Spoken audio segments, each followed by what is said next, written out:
Price lord. இந்த joyful விசேயோட online சர்வீஸ்க்கு உங்கள் எல்லோரும் நாங்கள் அன்போடு வரவேற்கிறோம். நம்ம எல்லோரும் ஒன்று கூடி நம்ம தேவன் நம்ம ஆராதித்து நம்ம அவரை தொழுவோம். இப்பொழுதும் சிஸ்டர் வனிஷா அவர்கள் வேதத்திலிருந்து ஒரு பகுதியை எடுத்து வாசிப்பார்கள். சங்கீதம் 103. என் ஆத்மாவே கர்த்தரை ஸ்தோத்திரி, என் முழு உள்ளமே அவருடைய பரிசுத்த நாமத்தை ஸ்தோத்திரி. என் ஆத்மாவே கர்த்தரை ஸ்தோத்திரி, அவர் செய்த சகல உபகாரங்களையும் மறவாதே. அவர் உன் அக்கிரமங்களையெல்லாம் மன்னித்து உன் நோய்களையெல்லாம் குணமாக்கி உன் பிராணனை அழிவுக்கு விலக்கி மீட்டு உன்னை கிருபையினாலும் இரக்கங்களினாலும் முடிசூட்டி நன்மையினால் உன் வாயை திருப்தியாக்குகிறார். கழுகுக்கு சமானமாய் உன் வயது திரும்ப வால வயது போல் ஆகிறது. ஆமேன். இப்பொழுதும் சிஸ்டர் எஸ்தர் அவர்கள் ஜெபிப்பார்கள். அன்புள்ள தகப்பனே, ஸ்தோத்திரிகம் துதிக்கிறோம் ஏசப்பா. ஆண்டவரே, இந்த வேலை கூட ஏசப்பா தகப்பனே, இந்த ஜூம் மூலியமாக பார்த்துட்டு இருக்க ஒவ்வொருவரையும் நீர் ஆசீர்வதிங்க ஏசப்பா. ஆண்டவரே ஏசப்பா, இந்த ஆன்லைன் சர்வீஸ் ஆசீர்வதிங்க ஏசப்பா. தொடக்கம் முதல் முடிவரையும் கத்தில் ஒப்பு கொடுக்குறோம் ஆண்டவரே. இது மூலியமாக பார்த்துட்டு இருக்க ஒவ்வொருவங்களுக்கும் ஏசப்பா ஆண்டவரே நீரே ஆண்டவரே வழிநடத்துங்க ஏசப்பா. அப்படி செய்ய தேவனுக்காக கூட நன்றி. நீர் எங்களை பாதுகாத்துக்கொள்ளுங்க. வழிநடத்துமே பிரேசன் பிதாவே. ஆமேன். அமேன். ஹல்லேலூயா. நம்ம எல்லாரும் உற்சாகமாய் தேவனை ஆராதிக்கலாம். நம்முடைய தேவனின் கிருபை என்றும் உள்ளது. ஹல்லேலூயா. அவருடைய கிருபை ஒவ்வொரு நாளும் நம்மளை தாங்கி வழிநடத்தி வருகிறது. அந்த மேலான கிருபையை நம்ம போற்றி உற்சாகமாய் கரங்களை தட்டி ஒரு பாடலை பாடலாம்.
ஹல்லேலூயா. ஆண்டவரே நாங்கள் துதிக்கிறோம், ஸ்தோத்திரிக்கிறோம் ஏசப்பா.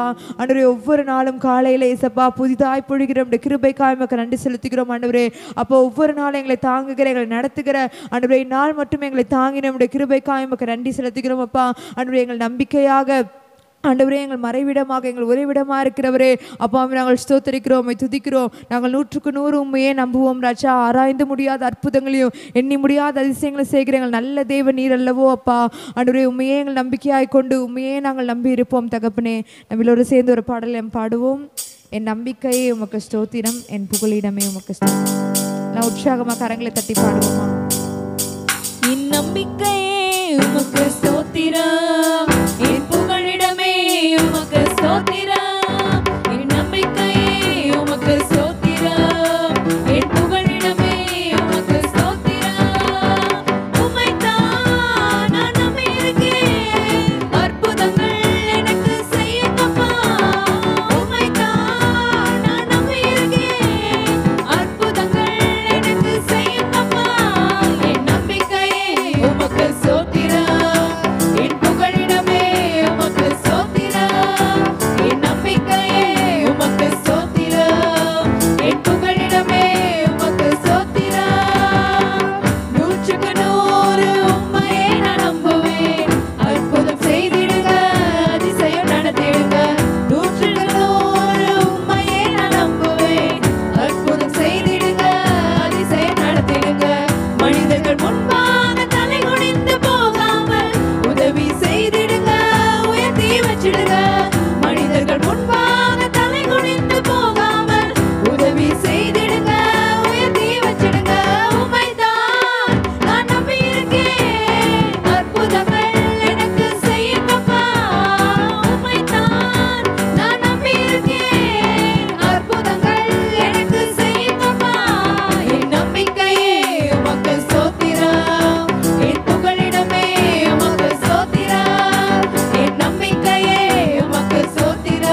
ராஜா ஏசப்பா.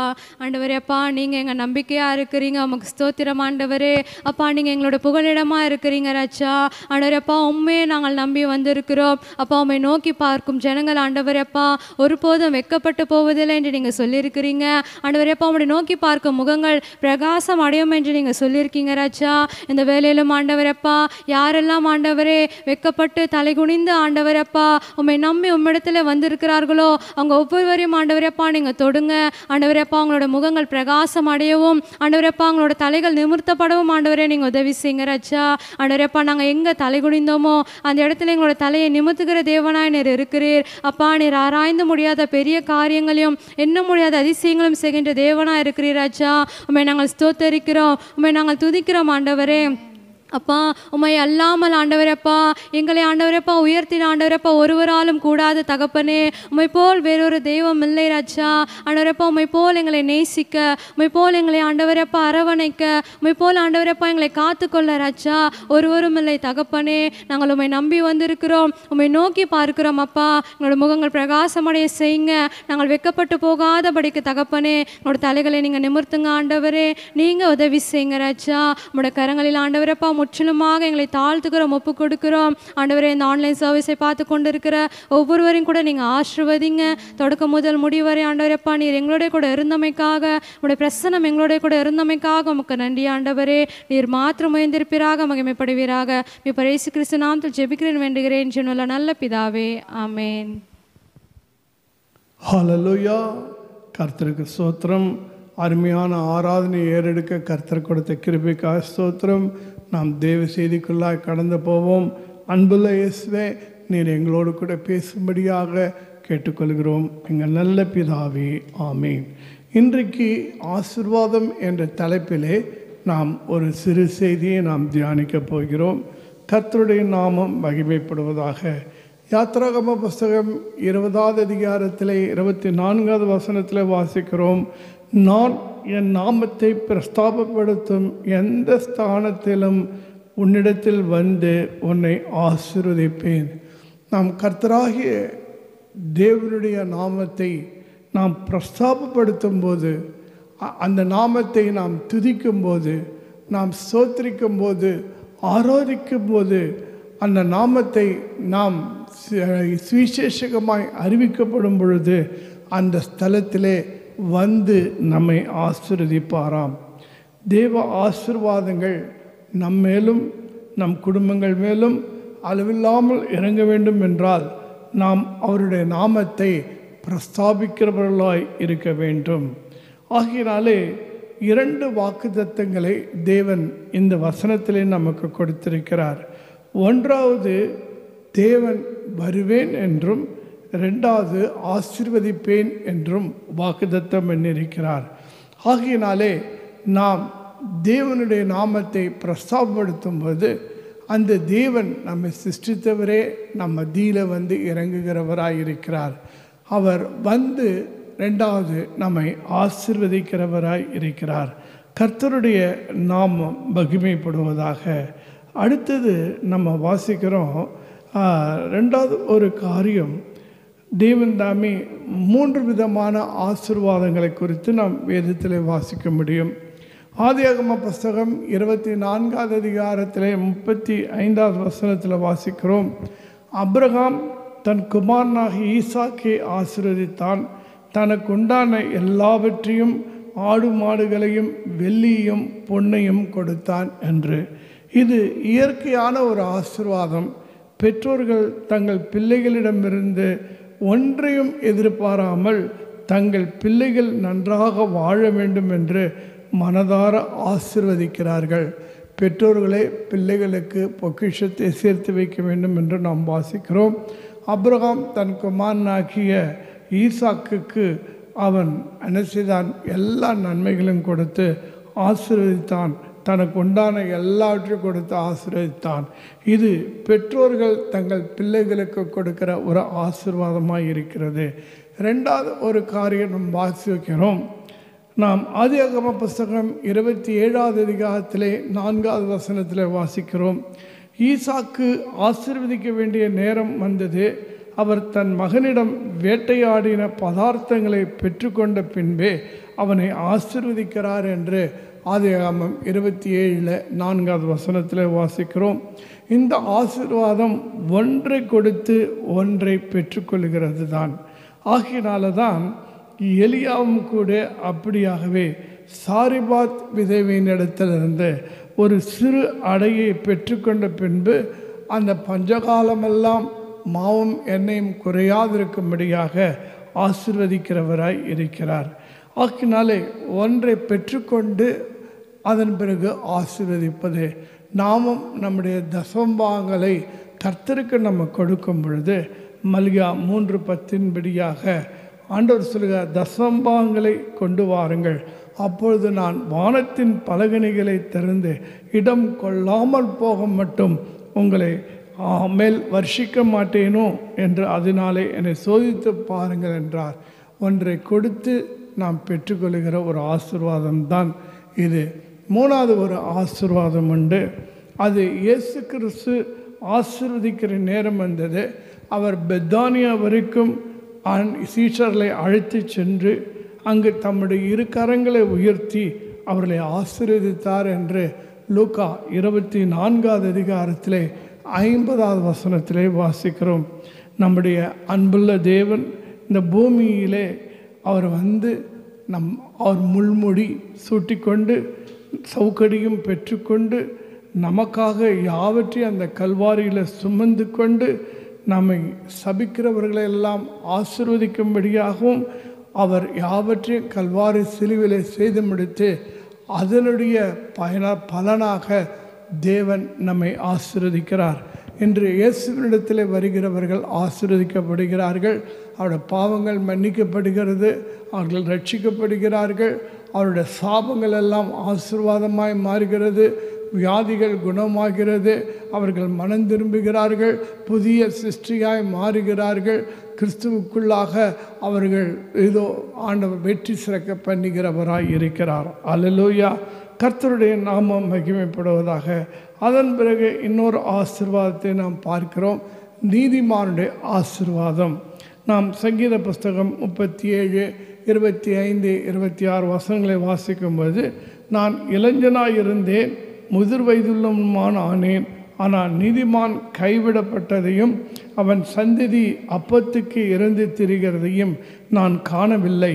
அவன் இறங்கி கடன் கொடுக்கிறான், அவன் சந்ததி ஆசீர்வதிக்கப்படும். அல்லேலூயா. நீதிமானுடைய சிரசின் மேலே அநேக ஆசீர்வாதங்கள் தங்கும் என்று கூட நம்ம வேதத்தில் நாம் வாசிக்கிறோம். ஆகினாலே இது நீதிமானுடைய ஆசீர்வாதம். இயேசுவின் இரத்தத்தாலே கழுவப்பட்டு இதோ இயேசு எந்த மனுஷன் ஒருவன் விசுவாசிக்கிறானோ, கிருபையினாலே இதோ நீதிமானாக்கப்படுகிறானோ அவன் ஆசீர்வதிக்கப்படுகிறான், அவன் சந்ததிகளும் ஆசீர்வதிக்கப்படுகிறார்கள். அமெரிக்காவிலே ஒரு ஆராய்ச்சி செய்தார்கள். அது என்னன்னா, 200 ஆண்டுகளுக்கு முன்பாக வாழ்ந்த பக்தனும் நீதிமானும் ஊழியக்காரனுமாகிய ஒருவரின் பின் சந்ததியும் அதே காலத்தில் தீமையாக நடந்து துன்மார்க்கமாய் வாழ்ந்து பணக்காரனாய் மாறின அவங்களுடைய சந்ததியும் குறித்து ஆராய்ச்சி செய்தார்களாம்.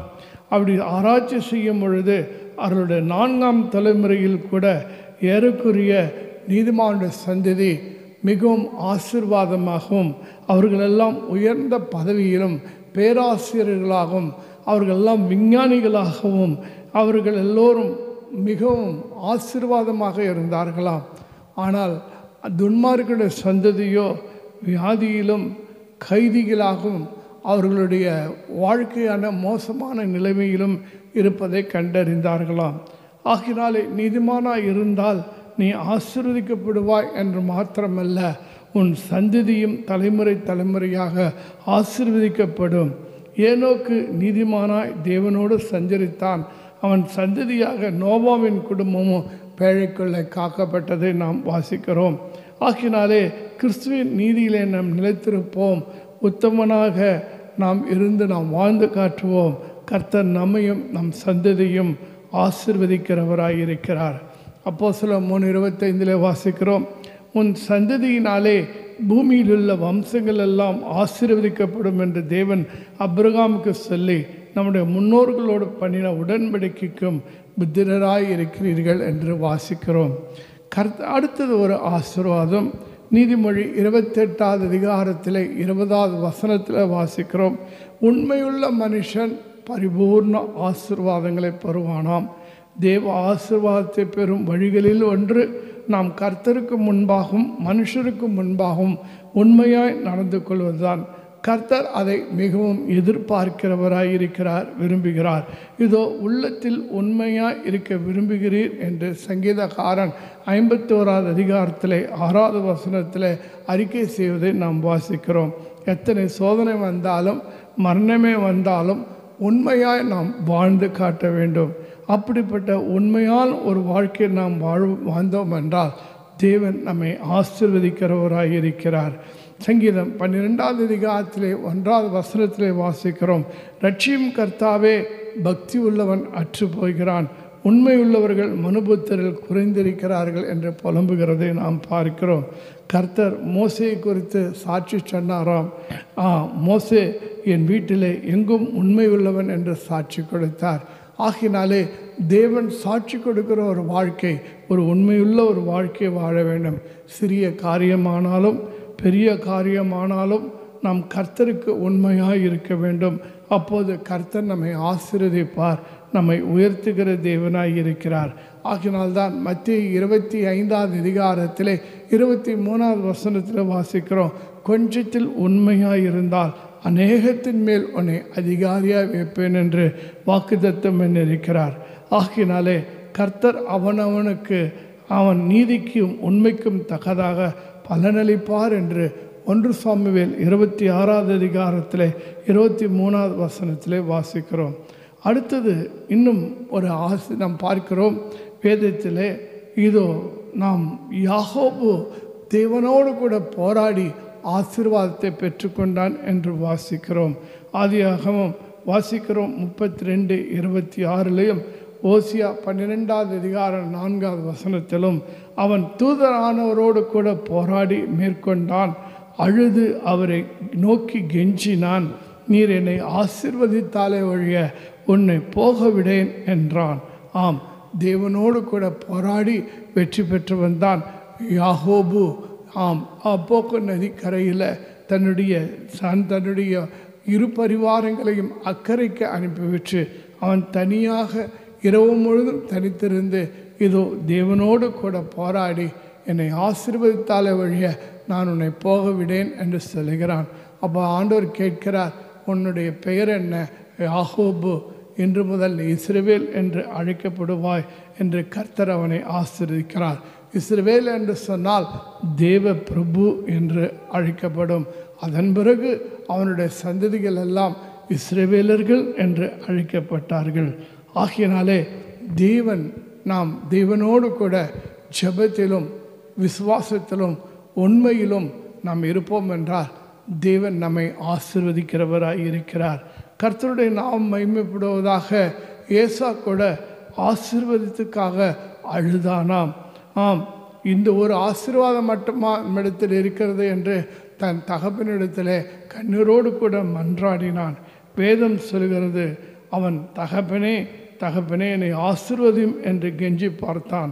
ஆனால் எபிரேயர் 12வது அதிகாரத்திலே 17வது வசனம் சொல்லுகிறது, ஆனாலும் அவன் மனமாறுதலை காணாமற் போனான் என்று சொல்லப்படுகிறது. இப்படி தான் நாம் ஆசீர்வதிக்கப்பட வேண்டும். அப்படி அல்ல என்றால் வருகையிலே கைவிடப்பட்டவர்களாக காணும் பொழுது நாமும் ஏசாவை போல புலம்பி அழுகிறவர்களாக இருப்போம். ஆக்கினாலே நாம் எச்சரிக்கையாய் இருப்போம். கிருபையின் காலத்தில் நம்முடைய பாவ சுபாவங்கள் யாவற்றையும் நாம் அப்புறப்படுத்தி தேவனுக்கு முன்பாக தனித்து வாஞ்சியாக இருந்து நம்முடைய இருதயத்தை அவருக்கு மேல் ஊற்றி அவருக்கு பிரியமான ஒரு வாழ்க்கையை வாழ்ந்து போராடுவோம் என்றால் நிச்சயமாய் ஆசீர்வாதத்தை நாம் பெற்றுக்கொள்வோம். எபிரேயர் 6:11 சொல்லுகிறது, நீங்கள் அசதியாயிராமல் வாக்குத்தத்தமானது ஆசீர்வாதங்களையும் விசுவாசத்தினாலே நீடிய பொறுமையினாலும் சுதந்திரத்துக் கொள்ளுகிறவரை பின்பற்றுவர்களாய் இருங்கள் என்று நமக்கு வேதம் போதிக்கிறதா இருக்கிறது. கர்த்தருடைய நாம இப்படி கடைசியாக ஒரு காரியத்தை நாம் பார்ப்போம். வாழ்க்கையில் கசப்புகள் வருவது உண்டு. ஆனாலும் கசப்பும் ஆசீர்வாதமாய் மாற முடியும். கசப்பான அந்த மாறா எப்படி மதுரமாய் மாறிடுச்சோ அதே போல் நம்ம வாழ்க்கையிலும் கூட கசப்பான அனுபவங்களை தேவன் ஆசீர்வாதமாய் மாற்றி கொடுக்க முடியும். நாம் வாசிக்கிறோம் ரோமர் புஸ்தகத்தில் நாம் வாசிக்கிறோம் 8:28 தேவனிடத்தில் அன்பு கூறுகிறவர்களுக்கு சகலவும் நன்மைக்கு ஏதுவாகவே நடக்கிறது என்று சொல்லி யாக்கோபை குறித்து வாசிக்கிறோம். மனக்கசப்பினாலே அங்கலாய்த்து யாக்கோபு சொன்ன வார்த்தைகள் இவைகள், என்னை பிள்ளையற்றவனாக்குகிறீர்கள், யோசேப்பும் இல்லை, சிமியோனும் இல்லை, பென்யமீனையும் கொண்டு போகப் போகிறீர்கள், இதெல்லாம் எனக்கு விரோதமாய் நேரிடுகிறது என்றான். ஆனால் வேதம் சொல்லுகிறது, தேவனிடத்தில் அன்பு கூறுகிறவர்களுக்கு சகலம் நன்மைக்கு ஏதுவாக நடக்கிறது. நம்மால் அநேக தடவைகள் தேவனுடைய வழிகளை அறிந்து கொள்ள முடியாமல் போகிறது. நம் கர்த்தர் நம்முடைய தூரமான வாழ்க்கையை அவர் காண்கின்றவராக இருக்கிறார். ஆம், நம் நன்மைக்காகவே அவர் நமக்காக செய்கிறவராய் இருக்கிறார். நம் நன்மைக்காகவே சோதனைகள் பிரச்சனைகளை அனுமதிக்கிறவராய் இருக்கிறார். நாம் விசுவாசத்தில் நிலைத்திருப்போம் என்றால் சோதனையை மேற்கொள்வர்கள் மாத்திரமல்ல, அந்த சோதனைகள் பிரச்சனைகள் எல்லாம் நன்மைக்கு ஏதுவாகவே நடக்கும். யாக்கோபை தேவன் பிள்ளையற்றவனாக விடவில்லை. அவன் குடும்பம் முழுவதும் போஷிப்பதற்காகவே யோசேப்பை தேவன் எகிப்து முழுவதுக்கும் அதிகாரியாய் மாற்றினார். அதன் முன்பாக அவன் யாக்கோபை பிரிந்து இருக்க வேண்டியதாக இருந்தது. யோசேப்பை பிரிந்து யாக்கோபு இருக்க வேண்டியதாக இருந்தது. இந்த பிரிவுக்கு காரணம் இது அவன் குடும்பமும் இந்த தேசமும் இதோ பஞ்சத்திலே பாதுகாக்கப்பட வேண்டும் என்பது தான். ஆக்கினால தான் அந்த பிரிவு, அந்த கசப்பு அவன் வாழ்க்கையில் யாக்கோபுக்கு அனுமதித்தார். ஆக நம்ம வாழ்க்கையில் கசப்புகள் வந்தால் அது ஆசீர்வாதத்துக்கு என்று நாம் அறிந்து கொள்வோம். தேவனிடத்தில் அன்பு கூறுகிறவர்களுக்கு சகலமும் நன்மைக்கு ஏதுவாகவே நடக்கிறது. அல்லேலூயா. கர்த்தருடைய நாமம் மகிமைப்படுவதாக. இதோ தூய அகஸ்டியன் இவர் அப்படியா இப்படியா சொன்னார். ஒரு தேவனிடத்தில் அன்பு கூறுகிற ஒரு மனிதனுடைய குற்றங்களும் குறைகளையும் கூட தேவன் அவனுடைய ஆசீர்வாதத்துக்கு பாத்திரமாக மாற்றி தருவார் என்று கூறினார். ஆகினாலே நம்முடைய பாவங்களுக்கு தேவன் கொடுத்த தண்டனைகள் கூட அது நன்மைக்கு ஏதுவாக மாறும் என்பதை நாம் மறந்து போகக்கூடாது. உன் வேதனையோ உன் துன்பம் எவ்வளோ பெரிதாக இருந்தாலும் அது உன் ஆசீர்வாதத்துக்காகவே என்று முழு நிச்சயத்தோடு தேவனை நம்புங்கள், கர்த்தரை துதியுங்கள், உங்களுக்கு அது ஆசீர்வாதமாய் மாறும். எபிரேயர் 12:11 வாசிக்கிறோம், எந்த சிற்றையும் தற்காலத்திலே சந்தோஷமாய் காணாமல் துக்கமாய் காணும், ஆகிலும் பிற்காலத்திலே அதில் பழகினவர்களுக்கு அது நீதியாகும், சமாதான பலனை தரும் என்றும் நாம் வாசிக்கிறோம். கர்த்தருடைய நாமம் மகிமைப்படுவதாக. இன்றைக்கு ஆசீர்வாதம் என்ற தலைப்பில் சில காரியங்களை நாம் தியானித்து பார்த்தோம். கர்த்தர் உங்களையும் உங்கள் குடும்பத்தாரையும் ஆசீர்வதிப்பாராக. ஆரம்பம் முதல் முடிவு வரைக்கும் வழிநடத்தின தேவனுக்கு ஸ்தோத்திரம். என் ஆத்மாவே கர்த்தரை ஸ்தோத்திரி, என் முழுள்ளமே அவர் பரிசுத்த நாமத்தை ஸ்தோத்திரி. என் ஆத்மாவே கர்த்தரை ஸ்தோத்திரி, கர்த்தர் செய்த சகல உபகாரங்களை மறவாதே. ஆமீன். நான் கர்த்தராகிய இயேசு கிறிஸ்துவின் கிருபையும் பிதாவாக தேவனுடைய அன்பும் பரிசுத்த ஆவியின் அன்யோன்யம் சந்தோஷமாக இருக்கலாம் நம் அனைவரோடு கூட இருப்பதாக. ஆமேன், ஆமேன், ஆமேன். ஹல்லேலூயா. Praise the Lord. God bless you everybody.